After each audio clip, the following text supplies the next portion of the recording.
Chào mừng các bạn đã quay trở lại với kênh Cô Ba Bình Dương. Hôm nay mời các bạn cùng theo dõi tiếp tục tập 4 của series Hôm nay ăn gì?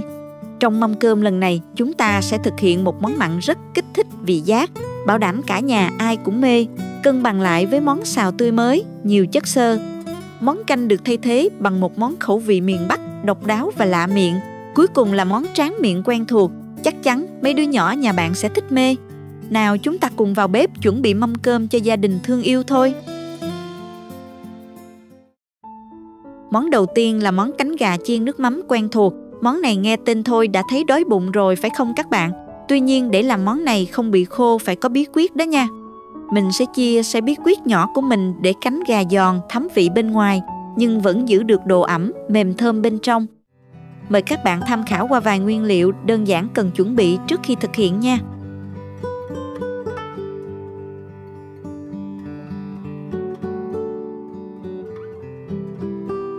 Hôm nay mình có 800g cánh gà. Cánh gà này là phần trên, phần này là da nhiều, phủ đều để dễ áo nước mắm.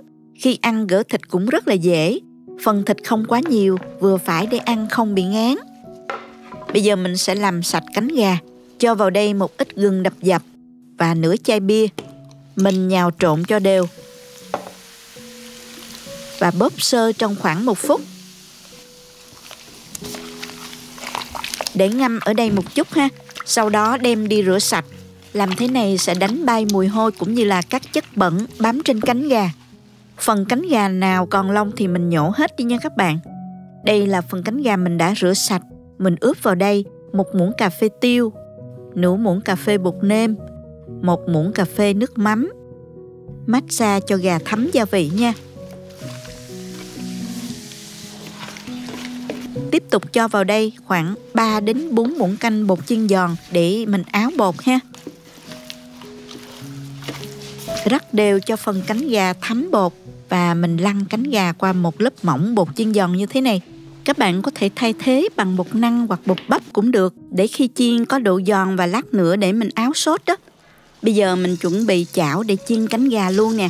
Dầu nóng khoảng 180 độ thì mình cho cánh gà vào chiên.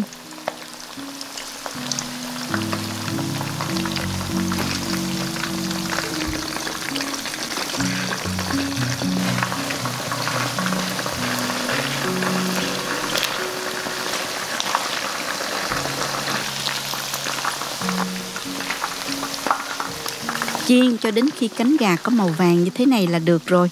Mình vớt ra cho ráo dầu. Tiếp theo làm nước sốt. Cho vào một chút dầu vào trong chảo. Đợi dầu nóng thì mình cho tỏi vào phi lên cho thơm. Phi đến khi nào tỏi ngã vàng như thế này thì tạm tắt bếp. Cho gia vị vào gồm có 2 muỗng canh nước mắm, 2 muỗng canh đường, 2 muỗng canh tương ớt, 2 muỗng canh nước. Khuấy đều cho tan gia vị. Sau đó bật bếp và đun sôi hỗn hợp. Tiếp đến mình cho phần cánh gà vừa chiên vào, đảo đều để nước mắm thấm đều vào những miếng cánh gà.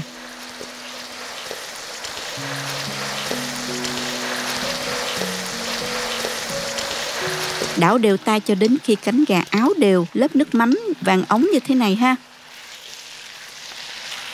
Khi thấy nước sốt cạn sệt và rút vào cánh gà như thế này là món ăn đã hoàn thành rồi đó.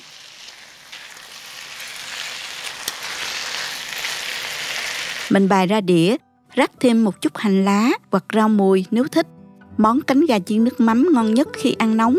Có thể ăn kèm với cơm trắng hoặc là làm món nhậu thì rất tuyệt. Với cách làm đơn giản, nhanh gọn nhưng luôn luôn hấp dẫn. Mực xào chua ngọt là một trong những cách chế biến mực mà mình thích nhất. Hôm nay mời các bạn cùng mình thực hiện một chảo mực xào chua ngọt, thơm ngon, nóng hổi, đúng điệu nha. Từng miếng mực giòn ngọt hòa quyện cùng rau củ tươi mới, nhiều màu sắc được xào trên chảo nóng, gia vị vừa đủ. Dọn ra ăn liền với cơm nóng thì bắt cơm khỏi chê luôn.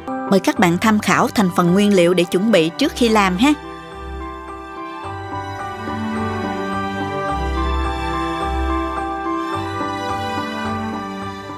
Mình sử dụng khoảng 100g thơm, chừng 1/4 trái đó các bạn.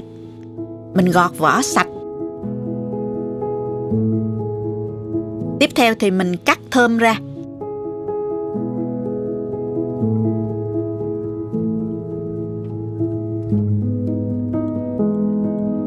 Xong rồi cắt miếng dài, lạng bỏ cùi. Sau đó cắt miếng vừa ăn cỡ như vậy là được nè các bạn.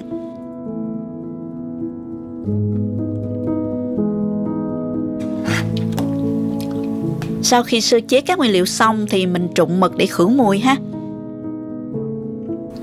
Đợi nước sôi thì mình cho vào gừng nè. Và 3 muỗng canh rượu trắng.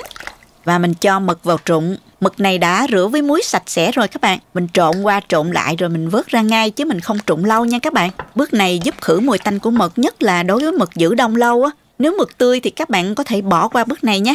Bây giờ thì mình vớt mực ra để ra rổ cho ráo nước nha. Bước tiếp theo thì mình cắt mực ra luôn nè. Mình sử dụng mực ống hơi nhỏ nên mình sẽ cắt khoanh. Còn nếu các bạn sử dụng mực lá có độ dày đó thì mình cắt tùy thích nha.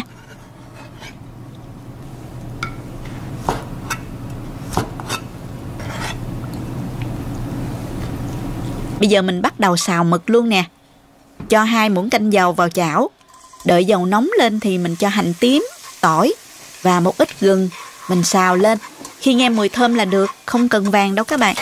Và mình cho hết mực vào. Mở lửa lớn nha các bạn. Xào nó lên.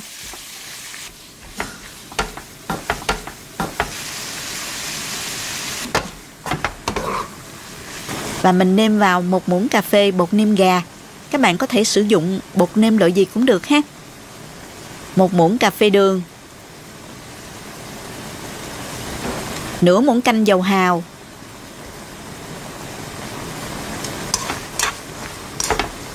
Nửa muỗng cà phê tiêu. Mình xào trong 3 phút là mực đã chín.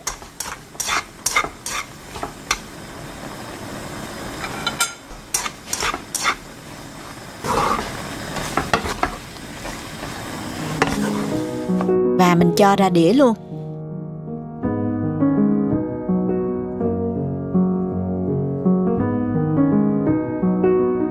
Tiếp theo thì mình cho 1 muỗng canh rưỡi dầu vào chảo. Cho hành tím nè và tỏi vào, mỗi thứ khoảng 1 muỗng cà phê đó các bạn. Xào lên. Khi nghe mùi thơm rồi á, thì mình cho đầu tiên là dưa leo nè.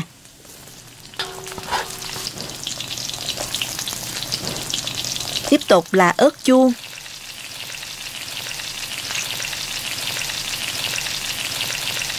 Rồi đến khóm. Mình xào nhanh tay với lửa lớn.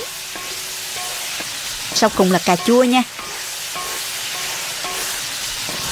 Và mình nêm vào đây hạt nêm nè, dầu hào, mỗi loại 1 muỗng cà phê đó các bạn. Và nửa muỗng canh nước tương. Xào với lửa lớn trong 3 phút là rau củ nó vừa chín tới luôn. Bây giờ mình cho mực đã xào lúc nãy vào luôn.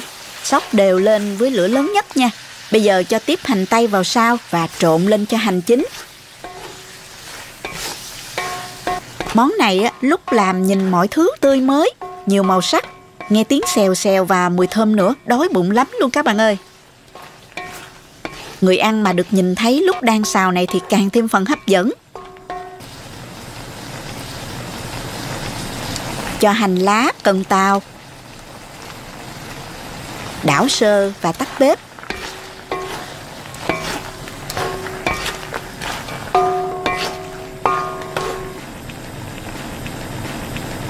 Rắc thêm một ít tiêu nữa cho dậy mùi thơm nè. Mình đã hoàn thành xong món mực xào chua ngọt rồi. Mình cho ra đĩa và dùng cơm ngay cho nóng nha. Nhìn đủ màu sắc hấp dẫn chưa nè. Món này phải dùng ngay sau khi xào mới ngon nha. Chúng ta sẽ cùng nhau khám phá một món ăn đặc trưng của ẩm thực miền Bắc. Món ăn nổi bật với hương vị đậm đà và cách chế biến tinh tế. Hương vị hòa quyện giữa độ dai giòn của ốc, vị chua nhẹ của mẻ, vị bùi của chuối xanh và độ giòn ngậy của thịt ba chỉ.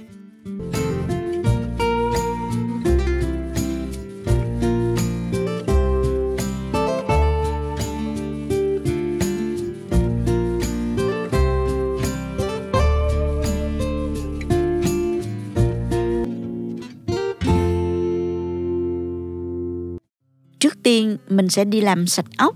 Ở đây mình có sẵn 300 g thịt ốc bu. Mình ngâm ốc với một chút rượu và muối trong khoảng 15 phút.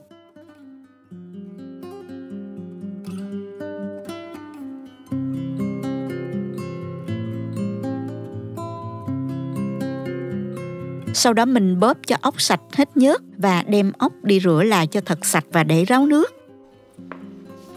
Sau khi để ráo nước, mình sẽ ướp ốc với gia vị gồm có nửa muỗng cà phê hạt nêm, nửa muỗng cà phê mắm tôm, nửa muỗng cà phê bột nghệ, 1 muỗng canh mẻ,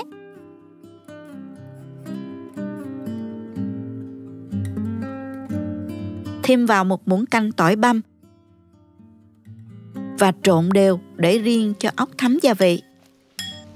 Trước tiên mình sẽ tước vỏ chuối, chuẩn bị sẵn một thau nước muối, vắt thêm một ít chanh hoặc cho vào đây 1 muỗng canh giấm hòa tan.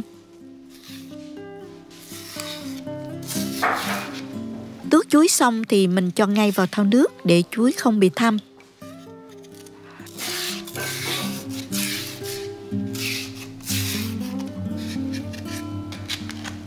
Mình cắt chuối thành những miếng vừa ăn như thế này và ngâm ngay vào thau nước để chuối ra hết mủ.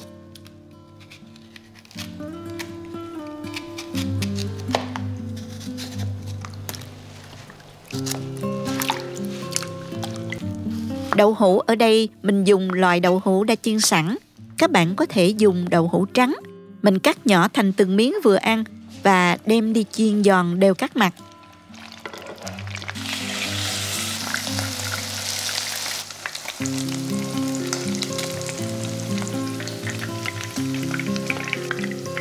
Chuối xanh sau khi ngâm và rửa sạch mình để ráo nước. Bây giờ mình cho vào chiên sơ để chuối không bị rã khi ôm ha.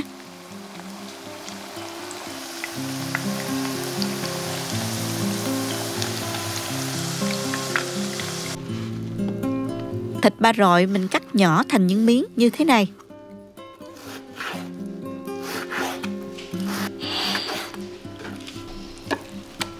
Và để tạo màu cho món ba rọi ôm chuối đậu, mình dùng thêm một củ nghệ nhỏ giã nhuyễn. Sau đó hòa tan với một chút nước. Bạn có thể dùng nghệ tươi hoặc là bột nghệ đều được nha. Thịt ba rọi mình sẽ đem đi xào cho thịt ra mỡ và săn lại.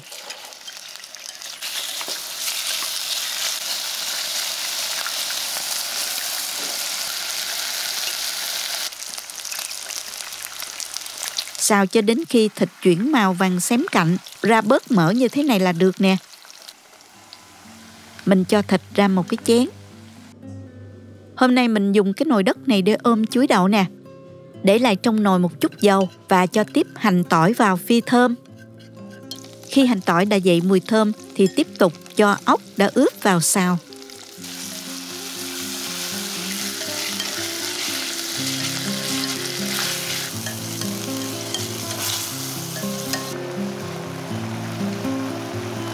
Sau đó tạm cho phần ốc đã xào chín ra tô. Sử dụng lại cái nồi này, mình cho thêm một ít dầu. Phi hành tỏi cho thơm.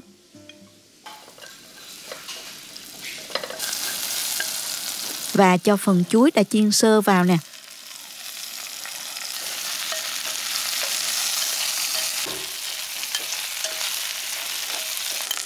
Thêm 2 muỗng cà phê bột nghệ, 1 muỗng canh bột nêm, 1 muỗng canh mẻ, 1 muỗng canh mắm tôm và thêm vào 800ml nước cho xăm xắp mặt chuối nha các bạn. Và bây giờ mình nấu cho đến khi hỗn hợp sôi. Và tiếp tục cho ốc đã xào và thịt ba rọi cháy cạnh vào luôn.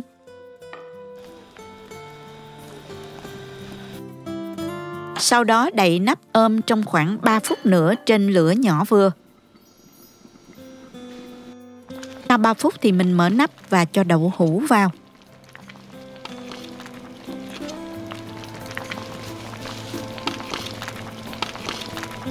Đảo đều cho đậu hũ thấm nước sốt. Và tiếp tục đậy nắp lại, nấu thêm 3 phút nữa cho đến khi đậu hũ mềm và ngấm nước sốt. Lúc này mình sẽ nêm nếm gia vị lại một lần nữa cho phù hợp với khẩu vị gia đình. Trước khi tắt bếp, mình sẽ cho lá lốt, tía tô cắt nhỏ và hành lá vào. Sau đó đảo đều cho phần lá thấm sốt và tắt bếp.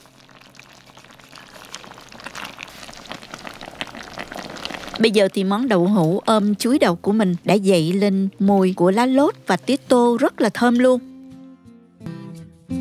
Bên cạnh đó, chuối, đậu và thịt đã mềm và ngấm gia vị. Mình tắt bếp và múc ra tô cùng thưởng thức thôi.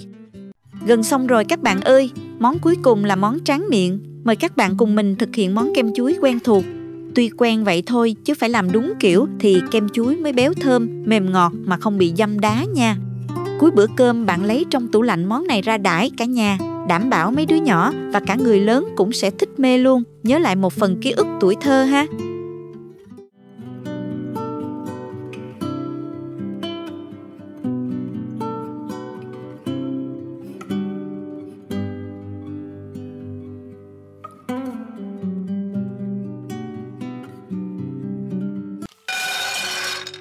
Đầu tiên mình đi rang đậu phộng trước nhé. Mình có ở đây là 200g đậu. Rang cho đến khi đậu vàng rồi mình đổ ra để nguội nha.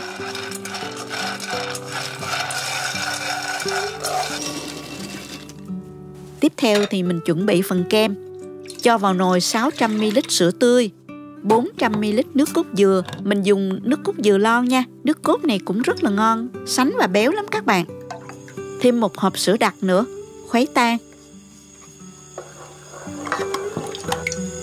2 hộp sữa chua không đường. Mình không có sữa chua giống như ở bên Việt Nam nên mình dùng 200g sữa chua Hy Lạp nha. Khuấy cho sữa chua tan hết. Bật bếp nấu cho hỗn hợp nóng lên, hơi sôi nhẹ. Không nên nấu sôi mạnh nha các bạn, nước cốt dừa sẽ mất đi độ béo thơm đó. Tiếp theo thì mình pha 25g bột bắp với 50ml nước hòa tan.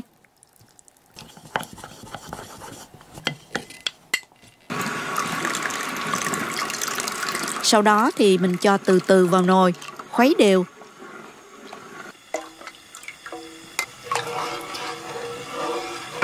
Các bạn có thể thử lại, nếu muốn ngọt hơn thì mình có thể cho thêm từ 30 đến 50g đường nha. Với mình thì như thế này là vừa rồi. Nấu cho hỗn hợp sôi nhẹ, cho bột nở và hỗn hợp từ từ sánh lại như thế này là được ha. Mình tắt bếp luôn để chờ nguội. Trong lúc chờ nguội thì mình đi chuẩn bị các nguyên liệu khác. Kem chuối thì có thêm sợi dừa non, nhai sần sật rất ngon các bạn. Ở đây mình có dừa non bào sợi đông đá đó. Các bạn có thể bào từ dừa non tươi sẽ ngon hơn nha. Mình đã rã đông rồi nè. Để làm kem chuối thì mình dùng chuối sứ hay còn gọi là chuối xiêm. Chuối chín mùi sẽ ngọt và mềm hơn nha các bạn. Mình lột vỏ chuối và cắt ra làm ba.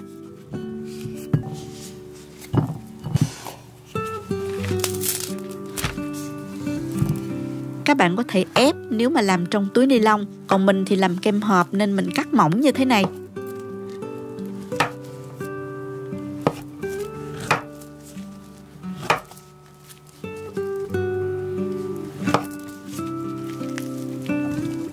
Mình làm có mấy hộp đựng như thế này nữa. Trải một lớp hỗn hợp nước cốt lúc nãy mới nấu đó. Rồi mình rắc một ít dừa. Rồi thêm một ít đậu. Sau đó mình xếp một lớp chuối kín bề mặt hộp. Tiếp tục mình chan nước cốt lên phủ kín bề mặt chuối. Sau đó thì mình thêm dừa sợi và đậu phộng. Làm lần lượt như vậy cho đến khi đầy hộp ha.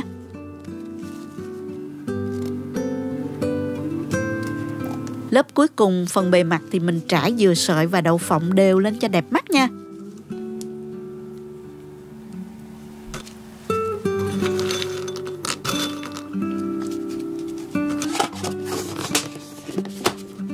Có rất nhiều cách làm. Các bạn có thể ép chuối với túi ni lông rồi mình cho thêm nước cốt dừa, làm hộp kem hoặc mình cho vào ly. Xếp chuối vào ly nè.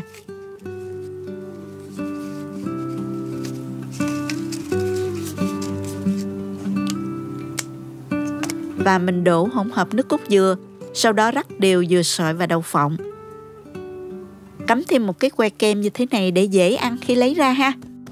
Bây giờ mình cho vào ngăn đông tủ lạnh để ít nhất 8 tiếng cho kem đông là mình ăn được rồi nha.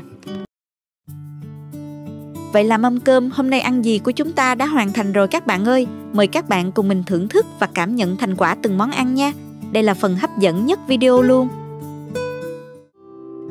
Từng cánh gà được chiên giòn, lớp da vàng rượm bên ngoài, bên trong thịt vẫn mềm ngọt đậm đà. Phần da gà thấm nước sốt nên càng lên màu vàng óng ả. Nước mắm được pha chế đặc biệt hòa quyện cùng với vị mặn ngọt hài hòa, thấm đều vào từng miếng cánh gà, tạo nên hương vị rất dễ ghiền luôn. Vị mặn ngọt hài hòa kích thích vị giác nên ăn không cũng ngon, ăn với cơm cũng bắt lắm. Người lớn và trẻ nhỏ đều thích. Vị cay nhẹ của ớt dễ ăn và thêm phần kích thích vị giác. Đây là món ăn lý tưởng cho mọi bữa tiệc hay những buổi họp mặt gia đình, bạn bè, và cũng đơn giản để bạn làm cho gia đình đổi vị. Mực và các loại rau củ vừa chín tới.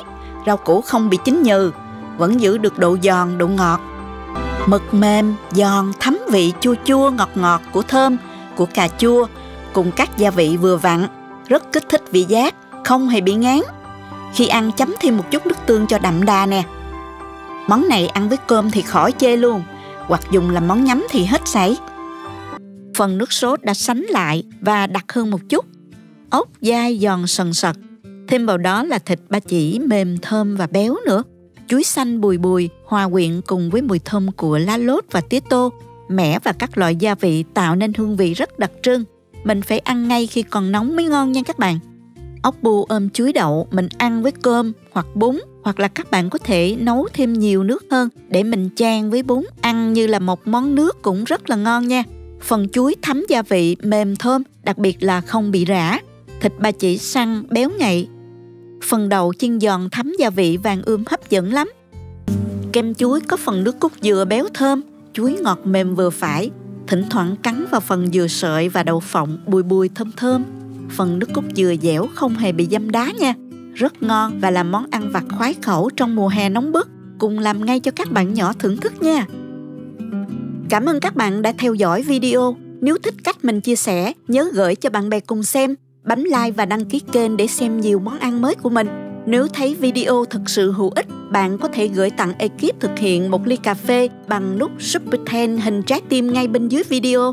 Các bạn cũng có thể truy cập website cobabinhdương.com để xem công thức nấu ăn dưới dạng bài viết. Chào tạm biệt và hẹn gặp lại các bạn trong video kỳ tới nha.